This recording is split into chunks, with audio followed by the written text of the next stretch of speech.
So court stay order ఇక్కడ ఉంది already, కానీ ఇది కోర్టు స్టే ఆర్డర్.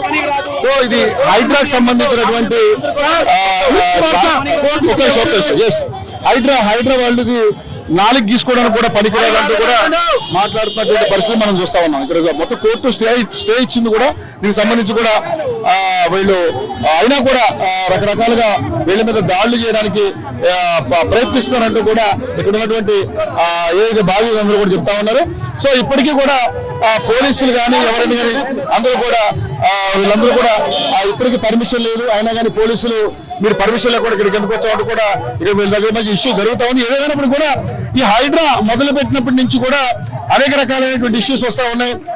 ఎఫ్టీఎల్ అని బఫర్ జోన్ అంటూ కూడా ప్రతి ఒక్క చోట కూడా కూల్చివేతలు జరుగుతున్నాయి. కాకపోతే వీళ్ళు కూడా ఏమడుగుతున్నారంటే ఏదైతే ఆ పెద్ద పెద్ద భవనాలు కోటీశ్వరుల ఇళ్లలో కూల్చకుండా ఎన్నో ఏళ్లుగా మేము ఇక్కడ ఉంటున్నాం, 20 సంవత్సరాలు 30 సంవత్సరాల నుంచి ఇక్కడే ఉంటున్నాం, ఎప్పుడూ లేనిది ఏ ప్రభుత్వం చేపట్టింది మీరు ఇది చేస్తున్నారు, మేము అక్రమంగా ఆక్రమించుకునేది కట్టుకోలేదు, మాకు పర్మిషన్లు ఉన్నాయి, పక్క పర్మిషన్లు ఉన్నాయి, రిజిస్ట్రేషన్లు జరిగాయి, వాటర్ వచ్చింది, రోడ్స్ వచ్చాయి, అదేవిధంగా కరెంట్ వచ్చింది, అన్నింటికి కూడా ట్యాక్సులు కడుతున్నాం, అయినప్పుడు కూడా మా మీద అనేక రకాలైనటువంటి దాడులకి హైడ్రా పాల్పడుతున్నట్టు కూడా పెద్ద ఎత్తున ధర్నాలు దిగారు ఇక్కడ సున్నం చెరువు ఈ ఏరియాలో. సో పోలీసులు కూడా రావడం జరిగింది. సో వీళ్ళని అదుపులోకి తీసుకునే పరిస్థితి కనపడతా ఉంది. ఏదైనప్పుడు కూడా నేను ప్రాణత్యాగానికైనా సిద్ధపడతాను తప్ప నేను ఇక్కడి నుంచి వెళ్లే పరిస్థితి లేదంటూ కూడా మహిళలు అందరూ కూడా మాట్లాడడం జరుగుతా ఉంది. సో ఏదేమైనప్పుడు సార్ చెప్పండి, అసలు ఏంటి సార్ ఇక్కడ సున్నం చెరువు విషయంలో చాలా పెద్దగా నడుస్తా ఉంది ఎప్పటి నుంచో, మీరు కూడా ఇప్పుడు ఈ ధర్నా చేస్తున్నారు, కానీ పోలీసులు ఈ పర్మిషన్ లేకుండా చేస్తున్నారని పోలీసులు కూడా రావడం జరిగింది. సార్ అసలు సున్నం చెరువు విషయంలో అక్రమ కట్టడాలు ఉన్నాయా లేవా మీరు చెప్పండి. అక్రమ కట్టాలు అంటే ఎలా ఉంటాయి? అక్రమ కట్టాలు మాకు ఆల్రెడీ పర్మిషన్స్ ఉన్నాయి, యూఎల్సీ అన్ని కట్టాము. వాంటెడ్లీ వచ్చేసి మీ పర్మిషన్ లేదంటారు. చెరువు నైట్ చెరువు విస్తీర్ణం మారిపోతుంది. 15 acres అని ఇచ్చింది గవర్నమెంట్, 32 acres అని వాళ్ళే అంటారు. ఎలా అవుతుంది ఇది? కోర్టు కన్నా ఎక్కువ కోర్టుకి ఇచ్చారు, ఎన్జిటికి కోర్టుకి ఇచ్చారు 15.24 acres అని ఇచ్చారు. ఇప్పుడు వచ్చి 32 acres అని చెప్పి డ్రాఫ్ట్ లేఅవుట్ అంటే లేఅవుట్ చేసే ముందు మనం పిలవాలంట, వాళ్ళే చేసుకుంటారు draft layout. FTL buffer zone పరిధిలో ఉన్నదే కూల్చేయమని చెప్తున్నారు కదా. FTA బఫర్ జోన్ ఎలా ఫిక్స్ చేశారు భయ్ మీరు? ఎవరైనా ఫిక్స్ చేశారు అంటే 30 years బ్యాక్ లేనిది వచ్చేస్తారా? 50 మీద రికార్డ్స్ ఉన్నాయి. చెరువు విస్తీర్ణం అంతా 15.24 సరే 30 వచ్చింది FTL. Okay, not 12 not 13 FTL అసలు లేదు. 12 and 13 FTL అని చెప్తున్నా ఆల్రెడీ. అది అన్ని కబ్జా కోసం అంతే సార్. అసలు క్లియర్ మన పేపర్ ఉన్నాయి, రోడ్ దాని రిజిస్ట్రీ ఉన్నాయి, ఎల్ఆర్సీ ఉన్నాయి, యూఎల్సీ ఉన్నాయి, అన్ని క్లియర్ గా ఉన్నాయి. తర్వాత కూడా FTL అని చెప్తాడు. మనం ఏం చెప్తున్నా, మీకు FTL ఉంటే నాకు మీరు గవర్నమెంట్ ప్రకారం పోర్టెంట్ ఇచ్చేయండి, మీరు తీసుకొని చెప్తున్నా. డబ్బులు ఏం చెప్తున్నాడు మరి పొన్నికి ఎట్లా ఇస్తాం సార్? ఆయనకి చెప్పండి సార్, వాడు పొన్నికి ఎవరు సార్? పొన్ను చెప్పండి. మనం డబ్బులు ఎక్కువ కొన్నా పొన్నికి మనకి వాడు పొన్నుగా సార్. కొన్నదంతా government employees, retired government employees అన్ని చూసుకొని కొన్నారు, అన్ని పర్మిషన్లు ఇస్తారు. తర్వాత వచ్చేసి FTL అనేసి ఎలా అవుతుంది? ప్లస్ సర్వే నెంబర్ 30లో ఉన్నది అల్లాపూర్ లో. గుట్ట బేగంపేట మాది. గుట్ట బేగం ఎలా వచ్చారు మీరు? ఎందుకు వచ్చారు గుట్ట బేగంపేటకి? సర్వే నెంబర్ 30 ఉంటారు కదా. ఇది షేర్లింగంపల్లి, ఇది మాది సాయి సొసైటీ 32 acres టోటల్. దాంట్లో కలిసి 10 to 12 acres మేము ఈ రోడ్ డెవలప్మెంట్స్ కి ఇచ్చినాం. ఈ రోడ్ కనబడుతుందా? మా సొసైటీకి వెళ్ళి మేము ఇచ్చింది. ఈ రోడ్ మొత్తం మా సొసైటీ ఇచ్చింది. మా ప్లాట్లు మేము అందరం సెంట్రల్ ఎంప్లాయీస్ ప్లాట్, ఇది సైట్ సొసైటీ. అయితే అందరం ప్లాట్లు చేసి 1991 అందరికి రిజిస్ట్రేషన్ లేనాయి, అందరు రిజిస్ట్రేషన్ ఉన్నాయి. ఆయనది ఇప్పుడు ఆ ఫోటో ఉందా? అది పర్మిషన్స్ ఉన్నాయి ఆయనకి, అన్ని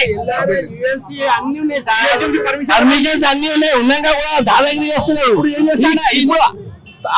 సున్నం చెరువు ఉంది అల్లాపూర్ విలేజ్ లా, అయితే అది 8 feet బార్డర్ కూడా ఉంది మా ఇద్దరి మధ్యలో. ఇప్పుడు ఈయనేమంటారు? అది అసలు ఈయనే సెంట్రల్ ఎన్జిటి కోర్టు, చెన్నైలో కోర్టులా NGT court, national green tribunal కోర్టులా వీళ్ళు ఇరిగేషన్ వాళ్ళు అదేసిండ్రు అన్ని లేక్స్. హైదరాబాద్ సిటీ తెలంగాణ ఇన్ని లేక్స్ ఉన్నాయి, వాళ్ళందరూ వేసిండు. దాంట్లో సున్నం చెరువు ఓన్లీ 15 acres ఉంది. 15 acres కి బఫర్ జోన్ వస్తుంది 8 meters. ఇప్పుడు ఈయనేమంటాడు? కాదు 32 acres అని. రంగనాథ్ గారు ఏంది వాళ్ళ మనుషులు అనుకోండి. చక్కగా ఇప్పుడు చక్కగా వచ్చి ఈయన ఏమంటున్నాడు? 32 acres ఉంది, మా అన్ని ప్లాట్లు అన్ని గుంజుకుని మిమ్మల్ని మీరు ఇస్తా 4 times అది మున్సిపాలిటీ తీస్తా అన్ని ఇదే పెడతాను కథలు మాకు. మళ్ళీ మేము కలిసినాం సార్ తోని కలిసి ఒకటే అన్నాడు, మేము ఒకటే అన్నాం సార్ ఈ ప్లాట్లు తీసుకోండి మీరు మాకు వేరే దగ్గర ఇచ్చేయండి అలాట్ చేయండి. ఇట్లా కాదు అట్లా కాదు ఇది అది లేదు మీరు go to court. Court stay ఇచ్చిందంట కదండి. కోర్టు స్టే ఉన్నది, ఇన్స్పెక్షన్ సర్వే చేయమని ఇచ్చింది కోర్టు కూడా. మొత్తం 20 రోజుల కింద వచ్చిండ్రు, వస్తాను గీస్తాను అని ఒక్క ప్లాట్ కి పంపించిండు నోటీస్ అని పంపించేసి చక్కగా దీని మీదనే ఇప్పుడు సర్వే అవుతున్నాడు. మేము అందరం వచ్చినాం. ఆ రోజు వచ్చిండు, వచ్చి ఎవరో గీత పెట్టుకుని వెళ్ళిపోయినని చెప్పేసి పిచ్చి గీతలు రకరకాల ఇష్టం అంటే పిచ్చి గీతలు పెట్టేసి వెళ్ళిపోయారు. వాళ్ళు కోర్టు ఆర్డర్ కూడా Revanth Reddy government court order కూడా కోర్టు కూడా చెత్తకుండా ఇది హైకోర్టు ఆర్డర్ కూడా వాళ్ళు చెత్తకుండా మెయిన్ రోడ్ మీద మొత్తం ఎఫ్టీఎల్ ఉంచుకున్నాడు. అక్కడ ఒకటి మీరు ఎన్ని సంవత్సరాల నుంచి ఉన్నారు సార్ ఇక్కడ? 1993 అక్కడ అన్ని మా అక్కడ ఏం లేకుండా ముందు అన్ని ముళ్ళ కంపులు ఉండేవి అంతా. మేము అక్కడ వస్తా అంటే తాండాలు ఉండేవి అన్ని. అపార్ట్మెంట్ లో ఏం చేయలేదు, పక్కనే ఉన్నాయి కూడగొట్టారు చూడండి. అపార్ట్మెంట్ ఏం లేదు. ఓకే, ఇది అల్లాపూర్, ఇది అల్లాపూర్, మళ్ళీ ఇది అల్లాపూర్, ఇది షేర్లింగంపల్లి. ఓకే, అల్లాపూర్ లో ఉంది. అల్లాపూర్ 30 సర్వే నెంబర్ లో క్లియర్ కట్ గా శకం పట్టాను ఉంది. ఆ లేక్ కి మా సొసైటీకి మధ్యలో 80 ఫీట్ రోడ్డు ఉంది. ఎలా వచ్చేస్తుంది? మాస్టర్ ప్లాన్ రోడ్డు ఉంది. సో మరి మరి ఏంటి సార్ అంటే దీని మీద మీరు ఏం చేద్దాం అనుకుంటారు? ఎందుకంటే కోర్టుకి వెళ్ళారు, న్యాయం జరగలేదు. న్యాయం జరిగిందండి కోర్టులో.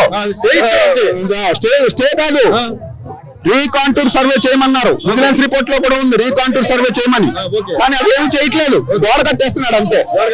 అందరికీ నోటీసులు ఇచ్చి బౌండరీస్ ఫిక్స్ చేసి అప్పుడు సర్వే నెంబర్ 30 లో చెరువు ఉంది కాబట్టి అది ఎక్కడ ఉందో చూపెట్టమన్నాడు. సో మరి ఏంటి పరిస్థితి? మరి మీ ల్యాండ్ మీరు కోల్పోతున్నారు, మరి ఎట్లా? అదే నాకు అర్థం కావట్లేదు. ఎట్లా కోల్పోతామండి? మాకు రైట్ ఉందండి, ఎట్లా కోల్పోతాం?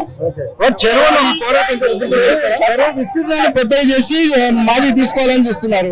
చెరువు విస్తీర్ణం 15 ఎకరాలే కదా, దాని పెద్ద చేయమంటున్నాం. సో ఎఫ్టీఎల్ పరిధిలోని లేకపోయినప్పుడు కూడా అంటే చెరువు ఉన్న ఏరియా వేరు, ఆ చెరువు అంటే చెరువుకు సంబంధం లేకుండా కూడా కట్టుకున్నటువంటి పరిస్థితి ఉన్నప్పటికీ కూడా అది చెరువును పరిధిలోకి వస్తుందని చెప్పేసి హైడ్రా ఈరోజు మొత్తం కూడా కూల్చివేతలకి పాల్పడుతున్నటువంటి పరిస్థితి. వీళ్ళంతా కూడా రిటైర్డ్ ఎంప్లాయీస్. ఎప్పుడో దాదాపుగా 1993-90లలో వీళ్ళు ఇక్కడికి వచ్చి స్థిరపడి ఇక్కడ ల్యాండ్ కొనుక్కుని ఇక్కడ కట్టుకున్నటువంటి పరిస్థితి. వీళ్ళు కూడా పంజాబ్ నుంచి వచ్చిన సోదరులు ఉన్నారు, ఇక్కడ ఎప్పటి నుంచో అక్కడ ఆ రాష్ట్రం నుంచి వచ్చిన సోదరులు కూడా ఉన్నారు. వాళ్ళు కూడా దాదాపుగా 93 ఆ ఏరియాలో వచ్చిన పరిస్థితి. అయినప్పటికీ కూడా పర్మిషన్లు ఉన్నప్పటికీ కూడా ఇక్కడ అన్ని కూల్చివేతలు జరుగుతా ఉన్నాయి. వాళ్ళ ఆవేదన అంతా కాదు, ఆ పరిస్థితి అంతా కూడా ఇక్కడ సిచ్యువేషన్ దారుణంగా ఉన్నటువంటి పరిస్థితి మనం చూస్తా ఉన్నాం.